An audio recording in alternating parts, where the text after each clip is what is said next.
friend of mine was over the other day. I gave him some stuff, and he gave me some stuff. These are temperature controllers, and he gave me 4 of them.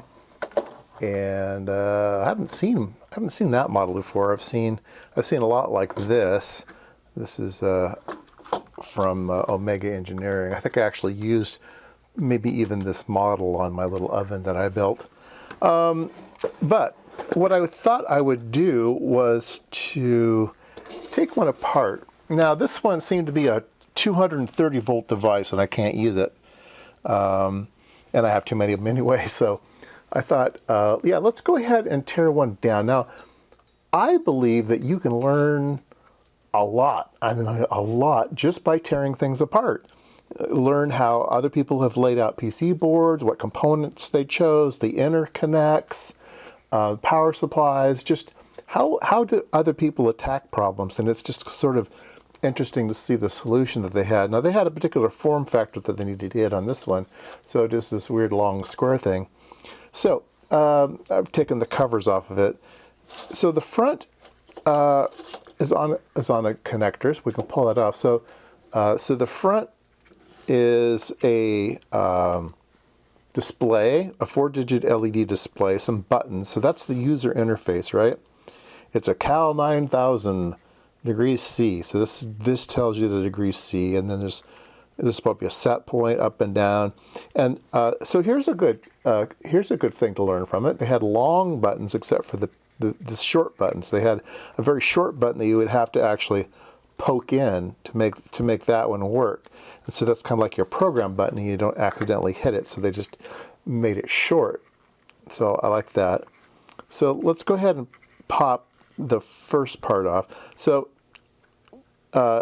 you can take this little piece off the front, which are the little pokey buttons, and inside are the rubber cups that are the contacts. But look, it's got a little hidden 3-pin header here, and you can like change 2 different programs, and it's kind of hidden in there. So it's like secret. So that's kind of cool. All right, so let's. That actually needs to come out for the thing to come apart. And we will take the board out. Yeah, there we go. Yes, there's 3 little holes here that the little header has to stick through. So that was interesting. All right, so what can we learn from this? Well, if you've ever done front panels, these are very common. You get these buttons, and you can have these molded up to whatever shape and size you want from the companies that make them. And they have little kind of carbon push button things that make contact to the PC board. So you have to lay out the PC board. Sometimes you put little gold pads here.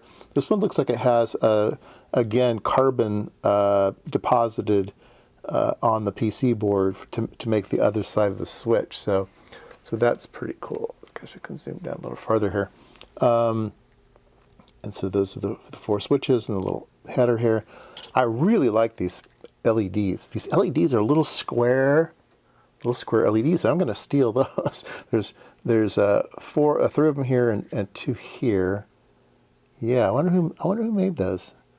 And then obviously a microcontroller of some type here.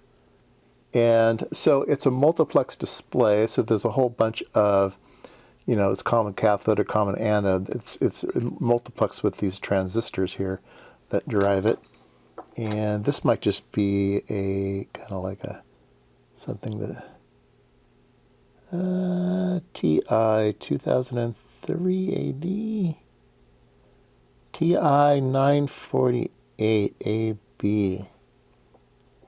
Yeah, I'm not quite sure what that is. It might just be a demultiplexer or something. And I don't know what that chip is at all. I've never seen a chip like that before. It runs at 3.276 megahertz, so kind of old school. It is the 9000, so it's right there. So yeah, it's a nice little board. 1 baud wire. Did you see it? We got 1 baud wire on it, and they said, well, close enough. And you know what the baud wire is? There was some type of EMI issue. So this little baud wire goes between the microprocessor and the case of the crystal. So they've got a little solder bridge here to the board, and then they had to add this little wire over here to the ground connection of the microprocessor. They were probably getting too many spurious emissions or something, would be my guess. So yeah, that's why that's on there. Maybe it wouldn't oscillate correctly unless it was grounded. I don't know. Anyway, that's that thing. So the rest of the unit, go back up again. So there's a whole bunch of slip-on lug connectors in the back, but this is a adapter. It goes between a pin and lugs. So I guess in some places you use the pins, in some places you use the lugs, or maybe there's just different versions of the lugs in the back. Yeah, I'm not quite sure about that. And if that wasn't confusing enough, there's a backboard. This unplugs here. So this has the relays in it. So these are the relays that this thing switches. So I can imagine that maybe you have one that's maybe single pull, single throw, one that's double pull, double throw, yeah, it might be different versions and stuff, and they just have to spin this backboard. So yeah, that was curious of why they did that, or they just didn't have room, so this needed to be at a right angle. That could have been it.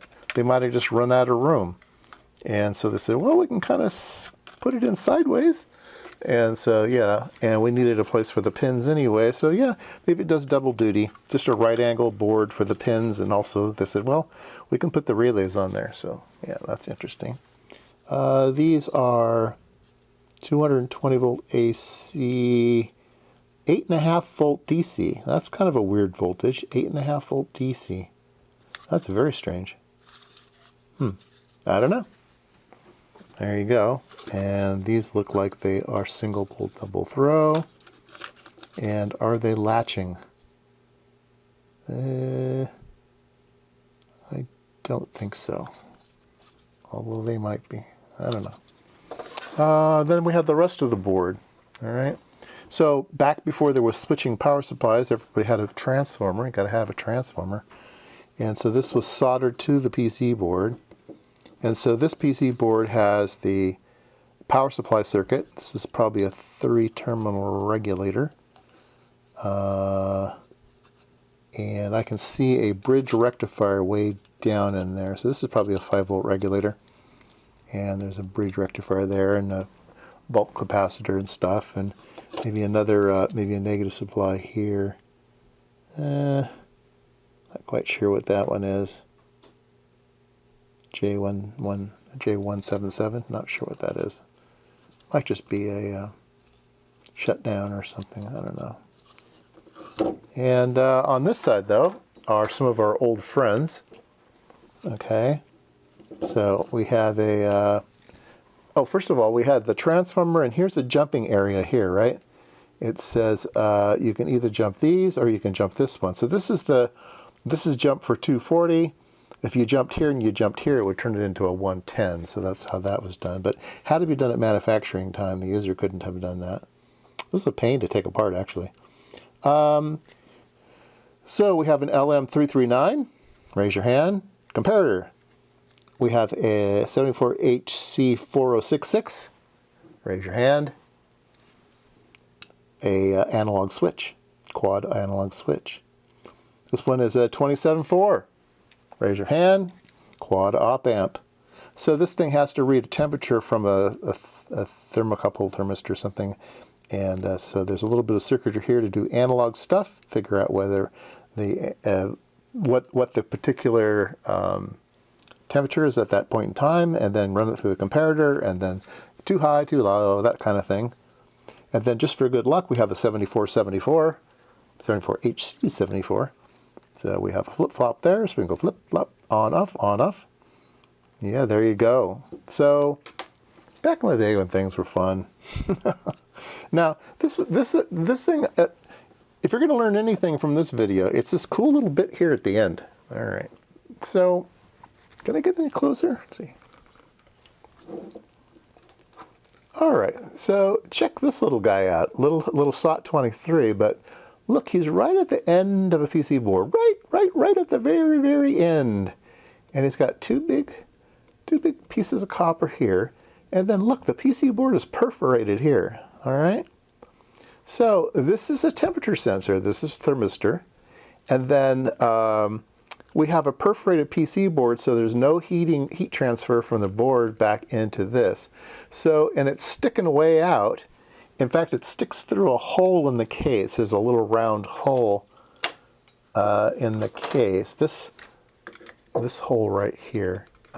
This thing sticks out. So it's measuring the ambient temperature.